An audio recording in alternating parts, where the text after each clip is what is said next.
Get all you know about podcasts. We welcome you to an experience uniquely different. Please join us for our coverage of all entertainment on the fringe of society. The candles are lit, the lights are down low. It is now time to welcome our host as he steps up to the pulpit. The sacrifice has been prepared for the midnight Black Mass.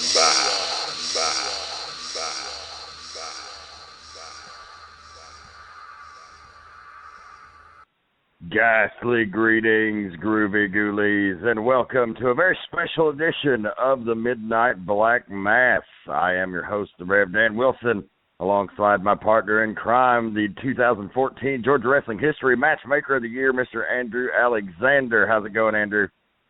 It's going well. Excellent. Well, we've got a very special guest on the show this week, actually, and we're going to take the entire episode just to talk to him. We haven't had a lot of one-on-one interviews in a while, but a topic came up if you were listening to episode 10, our Roddy Piper tribute, where we also discussed the Hulk Hogan incident.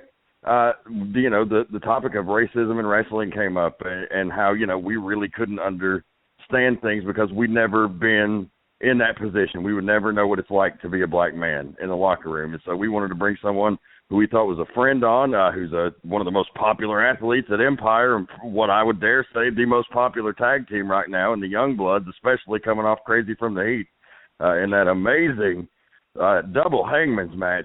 But ladies and gentlemen, without further ado, a big, impressive specimen, the Big O, Octavius Black. Welcome to the show, man.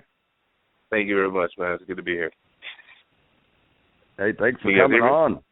Okay. Can you guys hear me all right? Yes, yeah, you sound great. Yes, sir. All right. Well, Andrew, any opening remarks that you wanted to make here before we get rolling? I want to talk a little bit about the wrestling end of things before we move along to the more serious discussion. I've got some notes I wrote down to ask later on, but I think we could just start off. I asked Big O to be on the show just because two reasons. Number one, three reasons. Number one, he is a black man. Number two, he's very well-spoken, very intelligent, seems to have a good head on his shoulders. And number three, I just think that he's really a young up-and-comer in the area of the Southeast. I think him and Spoonie Mac have a huge upside as a tag team. I did debate having Spoonie Mac on as well. I just thought it may be too hard with having four people talking over each other and everything. But, yeah, these guys they've really impressed people. They've impressed me in the past year and a half. And, I thought maybe people would be interested to hear his thoughts on the matter and just get to know him a little bit better.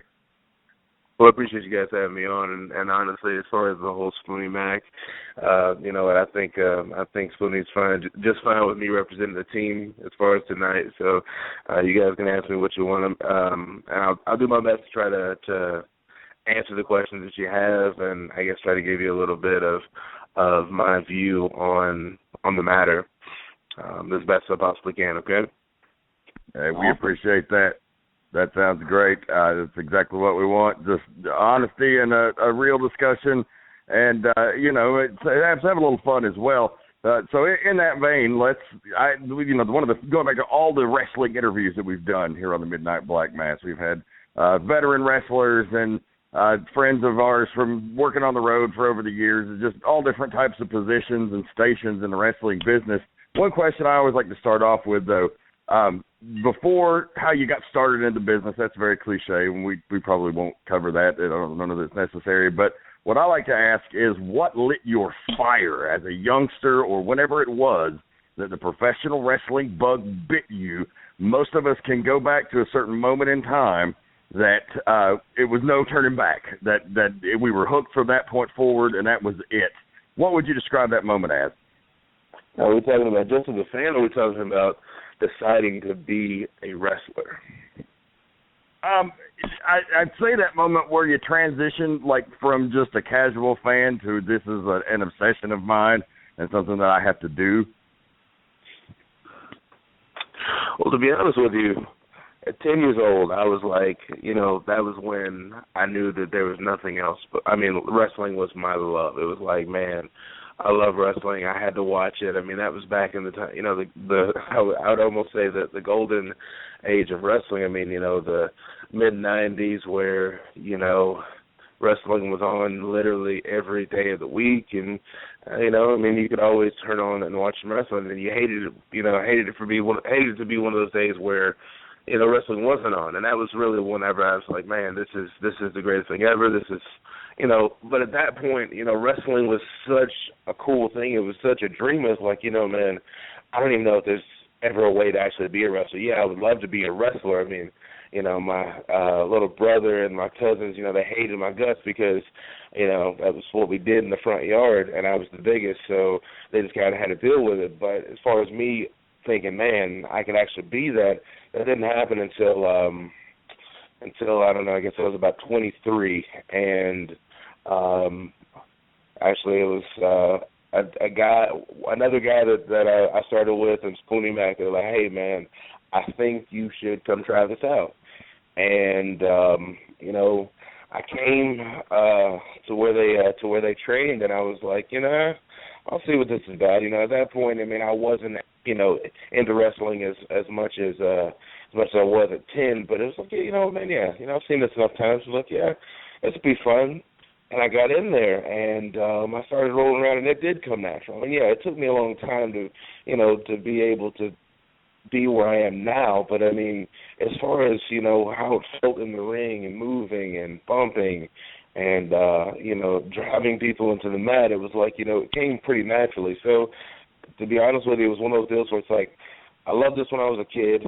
I got an opportunity as an adult, and it was like, you know what? Now that I'm here and doing this feels right, and I never really got out of the ring. Awesome. So, as a child, who were some of your heroes that sort of influenced you? And then also speak to, how you kind of fell out and then later fell back in love with wrestling more as you got involved in it, as far as some of the influences in the ring on you when you first started. Believe it or not, I mean, some of the guys that I loved. I never really cared much for big guys in wrestling. I didn't. I thought they were kind of. To be honest with you, I didn't think they were very entertaining. I liked guys like Shawn Michaels and Rey Mysterio. I mean, back whenever I was a big fan, I mean, the WCW and the Cruiserweights that was kind of the hottest thing going for WCW before the NWO deal. So that was kind of what I liked. That was what I watched. That was those were the guys that I was like, man, these guys, the Eddie Guerreros, the Dean Malenkos, dare say Chris Benoit, but those guys were the guys that was like, man, these guys are on a different level than these other guys, and those are the guys that I thought, man, these are dudes to be watching, and they went on, to have, most of those guys that pretty much started the WCW Cruiserweight division went on to be huge stars later on in the WWE. But as far as me getting out and not really being a super fan as I was at 10 years old, it was probably, I guess, closer into the early 2000s when, I guess whenever the whole WCW being bought by WWE, I mean, at that point it was kind of, I don't know, I mean, I hated to see that happen because I was a WCW guy for all those years, and I hated to see that happen, and it was just like, man, you knew the WWE was on a different level at that time, and it was just like, man, so seeing that transition, seeing those guys from WCW go over there, and it's like, man, a lot of these guys, I don't think they're going to fit. Honestly, I think they get lost in the crowd. A lot of them did, and that was kind of when I stopped really, really watching wrestling for a while. How long have you been in the business? As far as me wrestling, 5 years, or hold up, take it back. I guess at the end of this year it'll be 5 years. And how old are you now? I am 28. Okay. So just a little bit younger than us, and that makes sense with your favorites and stuff, knowing knowing you and seeing how you work and how you move. You're very athletic for a bigger guy, but you play it pretty smart. You don't do a lot of stuff that a guy your size just shouldn't be doing. Maybe occasionally, but just as a whole, a lot of big guys that are athletic want to do way too much and take big bumps for no reason and things like that. And that's just not a role that you should play. So what do you think, Dan? Do you have any other questions just about how we got going and things such as that? No, I think we're good there. If you want to take over the discussion here and lead into this next part. Well, I was very curious, and I thought this would be a good way to get going. And I should say before we start, we're going to be talking about something pretty serious, because when we did talk about the Hulk Hogan issue, we both kind of agreed that the reason that these issues are kind of still happening is because people just don't talk to one another about these type of things. So there's not a better understanding. We're kind of going to focus on racism in the wrestling business, and obviously everyone's different. Everyone has different opinions. Different things are going to have different meanings to people. But in this case, I think it's safe to say that Big O, you represent 100% of the black community in the world in this interview. Okay. All right. So no pressure. All right. So no pressure. Your answers we're taking as gospel. All right. But seeing that you're just a little bit younger than myself and Dan, were you a Hulkamaniac growing up? There was a period of time where I think just about everybody was a Hulk fan. And to be honest with you, even though the controversy that has come out now, to be honest with you, it doesn't change what I think of Hulk Hogan. I mean, to be honest with you, he's iconic. To be honest with you, his name is I would say synonymous with wrestling. I mean, you don't when you see Hulk Hogan, you think, oh, that's that wrestler guy. As a matter of fact, it's funny because I was leaving work today, and I saw this guy driving in a pickup truck, and he had the exact mustache of Hulk Hogan. I turned and pointed to the girl I worked with, and I said, hey, there's Hulk Hogan. She busted her laugh. She said, it really looks like him. Yeah, man, I should go get his autograph. So, I mean, that name, that face, I mean, it's unforgettable. Even if you care about wrestling or you don't care about wrestling, you know who Hulk Hogan is. So, it's one of those names that, you never will forget. Okay, that was kind of my second question, if it changed the way you looked at him. But let me ask you this. We all know what happened there and everything, but do you think that maybe the punishment was a little too stiff? Because he's kind of getting Chris Benoit treatment, and what he did was obviously bad, and he made a mistake, but I don't think it's on the level of murdering your wife, child, and then yourself. To be honest, yeah, you're right. I mean, it does seem that he's being made an example out of. But the thing is, we all make mistakes. We all do things that, man, you wish you had that back. If you had another opportunity, if you were given a chance to think about it a little bit more, you probably wouldn't have done whatever it was that you did. And the situation, I mean, is he really didn't think that he's necessarily doing anything. I mean, from what I heard of it, it just kind of seemed like, he's just talking. I mean, and yes, I mean, it's like he's being punished. It's almost like they're trying to. Well, I mean, it's not like they're almost. I mean, they're essentially erasing him from WWE's history when Hulk Hogan is one of the biggest parts of wrestling history. So it's like, we're going to completely forget this guy because he did something, he made a mistake. How many other wrestlers have made mistakes or done, just like that? To be honest with you, it does seem a little bit, a lot of it much, I would say. It's not like wrestling is the most savory business, we were talking about that in the other episode. Do you really want to start peeling those skeletons out of the closet of everybody because you're... I mean, you're right. You're right. I mean, it's... I know we're gonna be talking about racism in wrestling. I mean, but I think it's one of those deals where this is one sport I could say is definitely dominated by the white race. I mean, it's just, I mean, if we're calling it like it is with being real, I mean, so, if you want my truest opinion, I do believe that. This sport is definitely dominated by the white race. I mean, there's not a lot of, there's very few black superstars, wrestling superstars. I mean, you can pretty much name all of the greats on, one hand. But the sport's dominated by white people, and like I said, for this punishment, and like I said, the guy made a mistake, but I've met worse people. I've seen people that actually truly are racist, truly are prejudiced, truly are just bad people. It's like I don't classify Hulk Hogan as one of those people.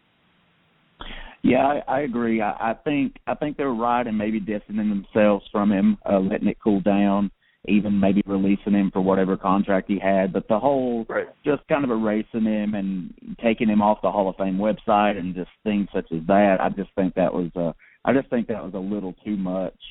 Right. So I wanted to get your opinion on it. So do you think because of the audio that was released and things that have been said, would you consider Hulk Hogan to be a racist? No, sir. No. Okay, so simply saying those things doesn't classify in your mind someone to be racist, and I agree. I don't think it does either. No. I mean because there's racism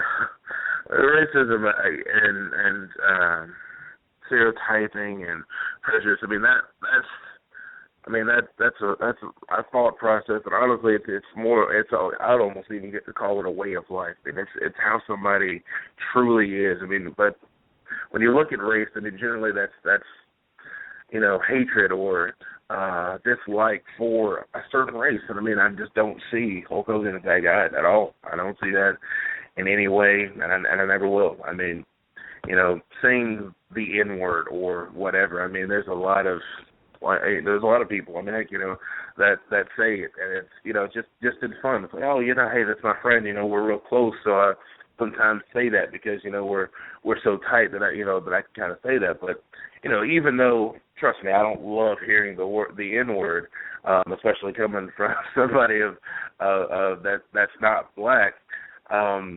It doesn't make me think, hey man, that guy's racist or anything like that. I mean, if I started to see them act or treat a person that was black or a person of any race a different way, I might then think, okay, hey, that person might be a little prejudiced. If I saw them looking or acting a certain way towards a person of a different race, at that point maybe I would think that, but not for saying a word, not for no. And he had quite a few people from his from Mr. T to George Foreman to Virgil. Right. He had quite a few people come to his defense and say Hulk Hogan is definitely not a racist. Right. Last Hulk Hogan specific question, unless Dan has one. Do you think it's possible that he thought it was okay simply because Booker T kind of invited him to the club?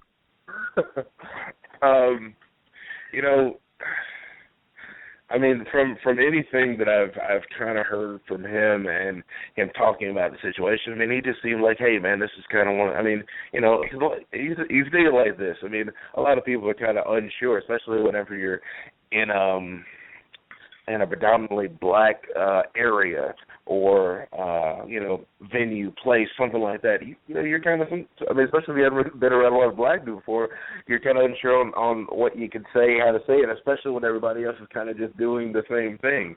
They're calling, and at this point he just figured, well, I guess this is, I mean, I don't think he thought, hey, look, this isn't something because I actually heard him say it one time. I'm not sure, I guess in the interview he was talking about, I just thought it was okay, everybody else was saying it. It was just kind of one of those deals.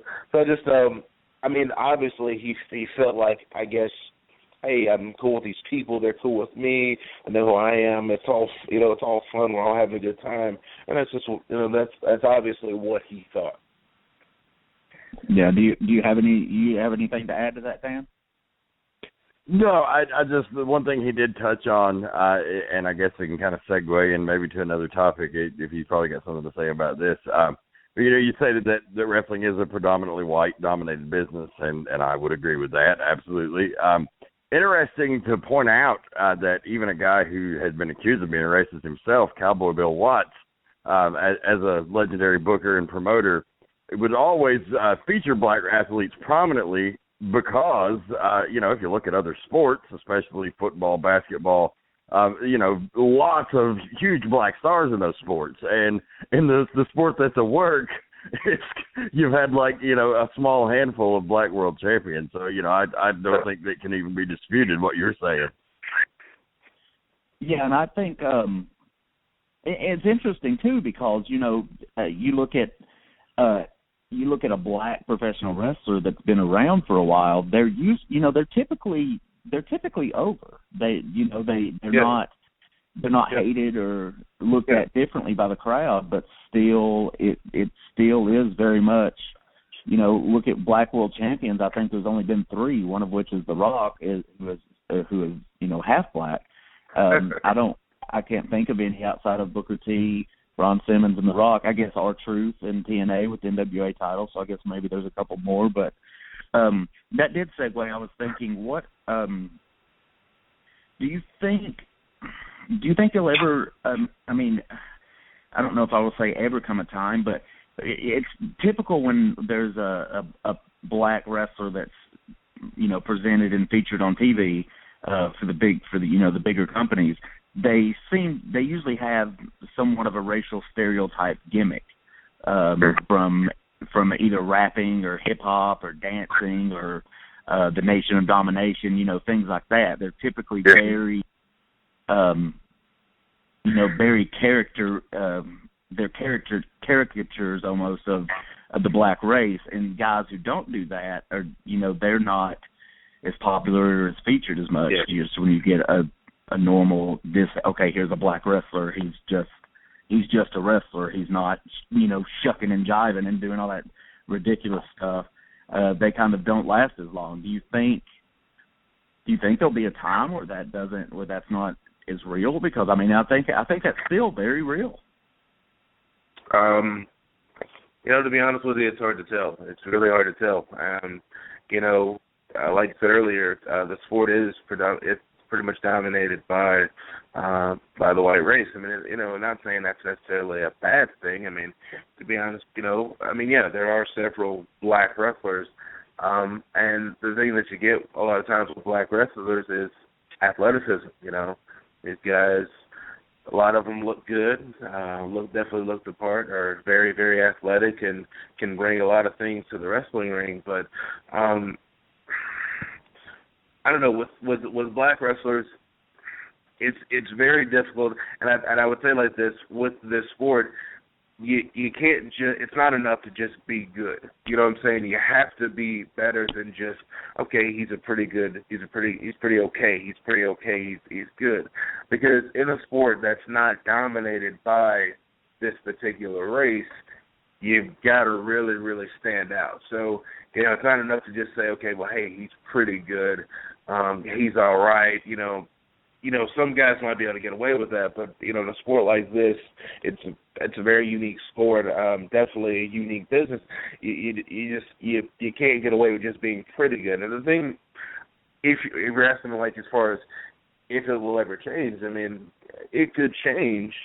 But what's going to have to happen is you're going to have to just start seeing a overhaul of black wrestlers who could really, really go. Not just be able to really, really look good, not be able to just have tons of athletic ability, but be able to really go as a wrestler, to be able to really, really work and put on good matches. Not just, okay, well, yeah, he does that move and it's really, really cool. And then going past that, they've got to also be able to perform on the microphone as well.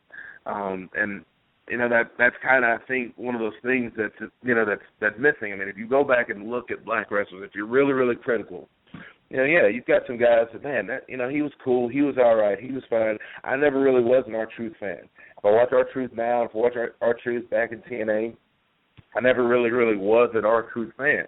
But the thing is, like I said about black wrestlers that can really work, you're just going to have to see some guys that can really work. I mean, there's probably one guy that I can name, two black wrestlers I can name on the indie circuit that are coming up that I believe can absolutely go, and I could put them up against any other wrestler right now, and that'd be Cedric Alexander and Jay Lethal, as far as just guys that could absolutely go. But as far as seeing a time where you don't have to just be willing to do that semi-racial gimmick or, do that, perform that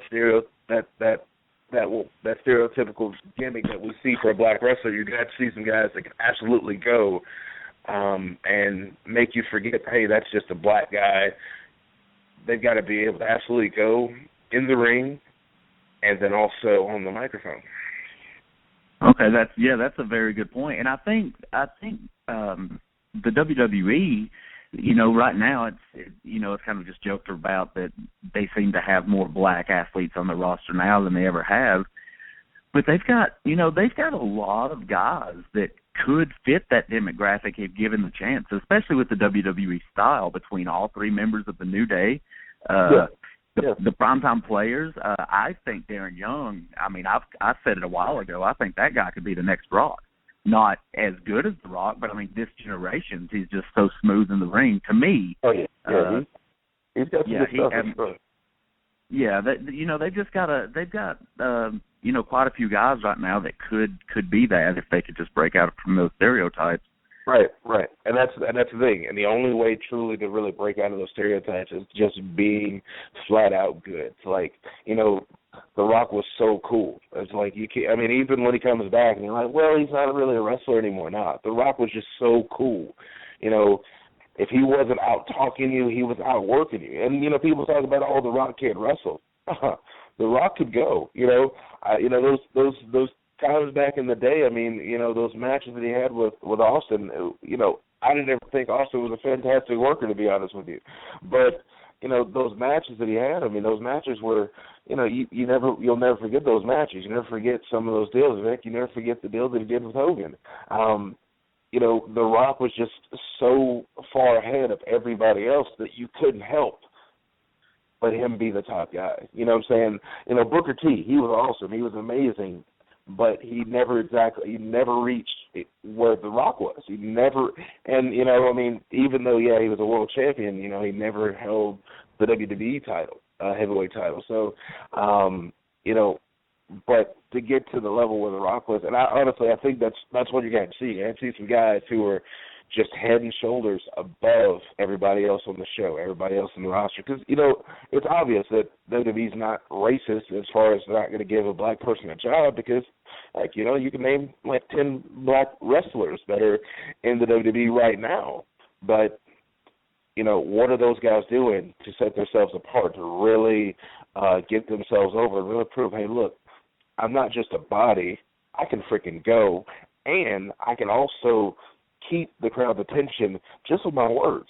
And that's just, like you said, that's what you're going to have to see to really change. I don't want to call it a position, but, to really change where black wrestlers are as far as in wrestling.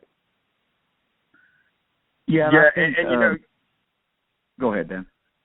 Oh, I was just going to say, you look at most any superstar, regardless of race, very few of them got over based on what the office wanted them to do, especially in WWE, because you have that, all the writers and everything else. You have many cooks in the kitchen as far as who's determining what's going on there, And so, The Rock, he got over kind of despite what was planned for him because they shoved him down everybody's throat as a babyface. And, of course, he went with the heel turn. He took a chance. But so a lot of guys seem to be afraid to take a chance. I do want to just give a little credit to the New Day in that respect, but not just because Xavier Woods is our buddy, but also just because, clearly that was something. And knowing he was very excited for them to do that serious heel group that they almost started there, and he was pretty disappointed when that didn't pan out. And so they took this, they give them, where they're out here like with a choir and shit, supposed to be baby faces, and the people turned on it.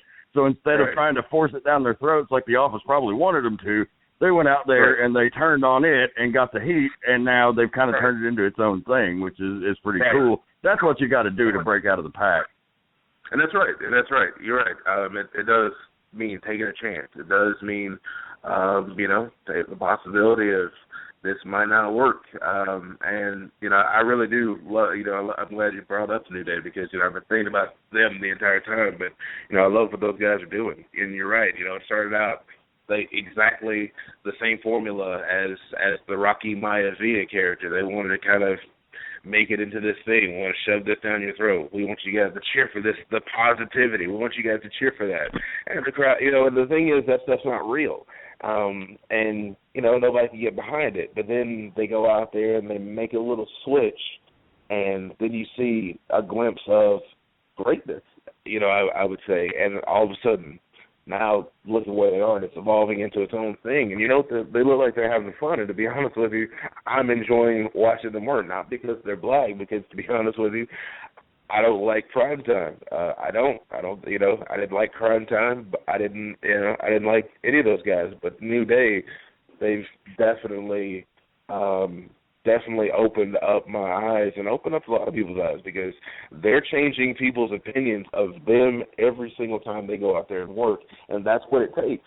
As far as you being in a sport where there's not many of us in this sport, and not many of us get an opportunity for breaks, they have an opportunity to really push themselves as far as they want to go. It's just it's going to be on them. It's going to be on them. Absolutely. Coming back to kind of you personally, you've been in the business almost 5 years. Have you seen or suffered from any type of racism? Yes. You have? I mean, yes. Now, to be honest with you, I'm a big guy. That's no secret. I intimidate a lot of people. And, for the most part, people are going to be nice to me to my face. And I'm cool with that. I mean, but at the same time, I understand generally how people think. I could see how things go, and it's like I pay attention. Even though I'm not really difficult to work with, I do pay attention. So I mean, I understand if you do this, or if you do this, or if I keep hearing this about you, eventually I'm going to start watching and see if I see signs of that. And I definitely do see it. I mean, coming from the area that me and Spoonie are from, East Tennessee, it's a difficult area to be a to be a minority, to say the least. It's a difficult area to be a minority in the wrestling world, because the thing is, there isn't any others. I mean, I can tell you of probably 5 or 6 maybe black workers, and just guessing, 5 or 6 out of 200 wrestlers. I mean, that's not many. And the way these shows go, I mean, it's just kind of a thing. It's just how, a lot of these shows are built up on the good old boy system. So if you're not in close with me, you're not going to do a whole lot. If I do use you, it's only because I think you're going to bring me 20 or 30 more people in the door. But, you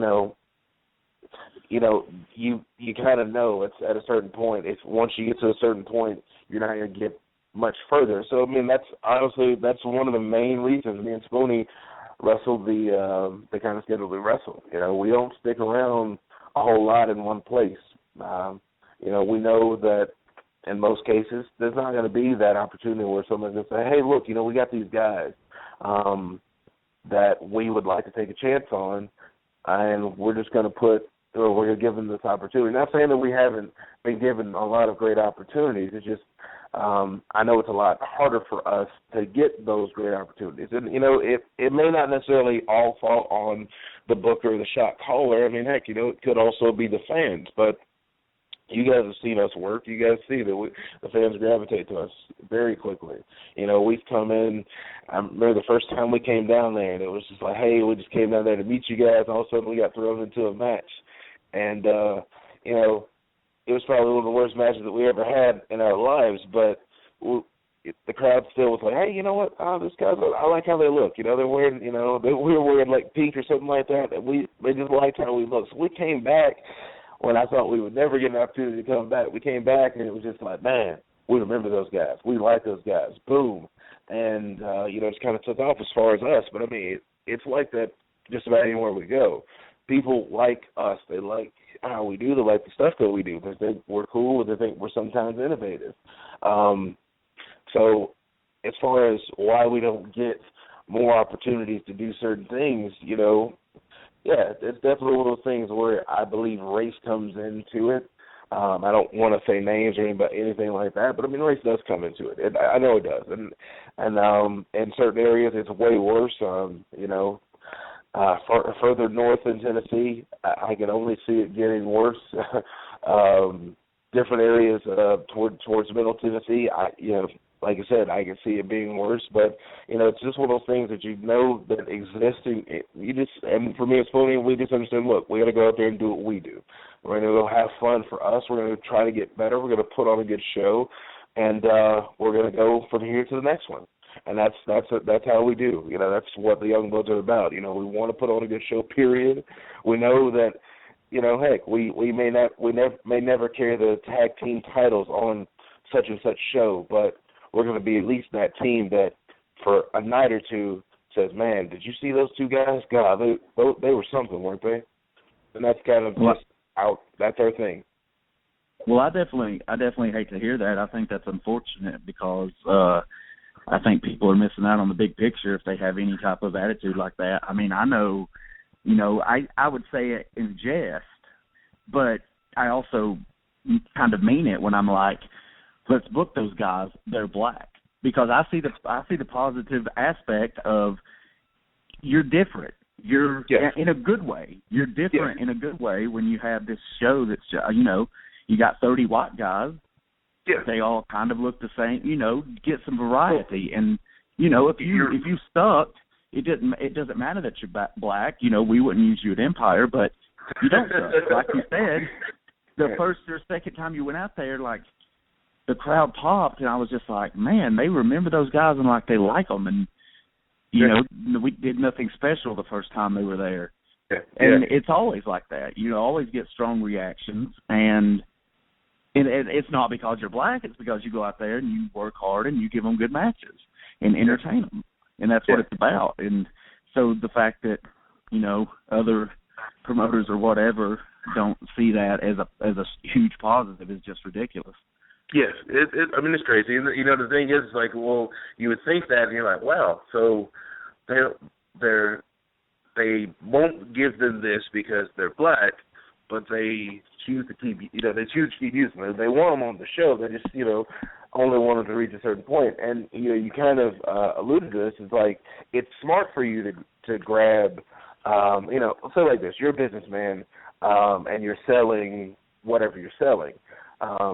You want to appeal to everybody because you want everybody to come to your shop. So in order for you to get everybody to come to your shop, you've got to be able to offer something to everybody that would come by your shop to make them come into your shop and want to spend money. And that's kind of the way it is in wrestling. You want to be able to offer your show. You want to, other than women's wrestling, you want to be able to offer everything that you possibly can to get people to come in and watch your show. And, you know, as far as promoters, I mean, they're like, hey, well, you know, what's one thing we don't see in our crowd? We don't see a lot of black people. What are we going to do to get some more black people in here? Man, we need to find some black workers. And, you know, that's kind of how that thing is. I mean, so, yeah, it's a business. I mean, in the business decision, like, hey, look, you know, we need this, so we go get this. And that's, you know, kind of, I think, the mentality for a lot of promoters in the Southeast is like, well, we need some black workers so that we can get some black fans. And, you know, that, yeah, it is what it is, but I mean, you know, that's the truth. I mean, I've heard I've heard a wrestler who's been around for a long time and wrestled for some very, he's wrestled for WWE. I've heard him say these words to me recently. So. You still with us? Yes, I'm still here. Okay, I'm sorry. Well, we got just a few minutes left. I'll just throw out some quick questions, and you just give me a quick answer. Hopefully, be some entertaining things. But so the guys in the locker room, we give each other shit. That's just a thing. So, do you think that? I mean, obviously, this isn't something you just do in the workplace in an office. But do you think if there's jokes, racial jokes or racial slurs used in the form of just messing around, do you see that as oh my God, that guy's racist, I can't believe this, I'm never wrestling here again? And back to what I said earlier today about, or earlier in the show about, how someone does or how someone, treats someone, that's how I would determine if somebody is actually racist. So it doesn't necessarily mean, you say something that makes you racist, but how do you actually think? Sometimes you can look at people. Sometimes you can look at people and you kind of tell, you kind of see it in their eyes, like, yeah, they don't care too much for my presence, and it's most likely not because I'm a really big guy. You know what I mean? So when it comes to jokes and hey, we're playing around, and I made a reference to the fact that you're black. No, I mean, that's not necessarily something that's going to set me off or set somebody of color off. But, when they But sometimes it could go, sometimes maybe guys could take it too far to where it's just it could easily be taken too far, because the thing is, just because I don't think somebody's racist doesn't mean they can't say the wrong thing to still set me off, if that makes sense. But as far as looking at somebody and saying, okay, this guy's racist, it would mainly be off me being able to see their character and how basically almost kind of reading them and saying, okay, this is how this guy actually thinks. He said this, but he actually really, really believes this. He actually really, really thinks that black people are beneath him. Or so, something like that. I mean, that would be something where I'd be like, okay, that guy's racist. But as far as, joking around in the locker room and, hey, if jokes can go too far, you say the wrong word, you say the wrong this, it can go too far at any time. Any joke can go too far. I mean, heck, best friends fight all the time because they joke around and the joke goes too far. You know what I mean? It's just it really kind of, as far as what you can say to somebody joking around, it just kind of depends on the person and what's said too. Okay. Here's a myth you could maybe change, solve for us. Does the at the end or the at the end really make a difference? I'm not sure if I'm the right person to answer this, because here's the thing, I'm not a thug. I'm not from the streets. I'm actually a country boy. My roots are in the country. Me and Spoonie, we live out here in the sticks. So to be honest with you, in the area that we grew up in, where you went to school and you were the only black kid in your grade, in the entire school, or heck, you might have just been the only black kid in your school. Generally, if you heard that word at all, it was a fight immediately. Didn't even care. It was a fight because, generally whenever you're the only one, it's almost like it's said to try to get a rise out of you. It's almost like, for you to say that, it's like you're trying to. Now, there's times where, that you see that the white person might be the minority, and he pretty much live and grew up with these people, so they're okay with him saying, as long as he doesn't say her. To be honest with you, you know what? I don't care for hearing the word at all. I don't care for hearing it. So if I do hear it, that seems kind of like a real thing. Like the stronger you got that in there, it's like, oh, you motherfucker. Right. I don't care. I don't care for the word. So when I hear it, it already tingles. It already sets me wrong. Now, I'm not saying that I'm necessarily going to attack somebody, but you know, I feel like this. If the wrong person says it, is that for black guys too? If they say it, does it kind of make you like cringe? It does. Whenever I hear the word, it makes me cringe. Because it makes me cringe. When I hear the word, it makes me cringe. It seems odd when some guys will just, it's like they say it every other word. But then if someone outside of their race said it, they lose their mind, and it's like, man, you just said it 50 times. You're right, and I hear that argument a lot. Like, well, they say it to each other, blah blah blah. I don't really use the word a whole lot. I mean, yeah, I did at one time. You know, when I was in college. I mean, you know, I thought I was cool. I was, you know. They let you in college? See, that's a joke, ladies and gentlemen. That's a joke. Don't go too far. I cut us off, but guys, we're out of time. The clock's about to expire. Big O, thank you so much for joining us. You're welcome to come back on the show anytime. Check him out at Empire Wrestling.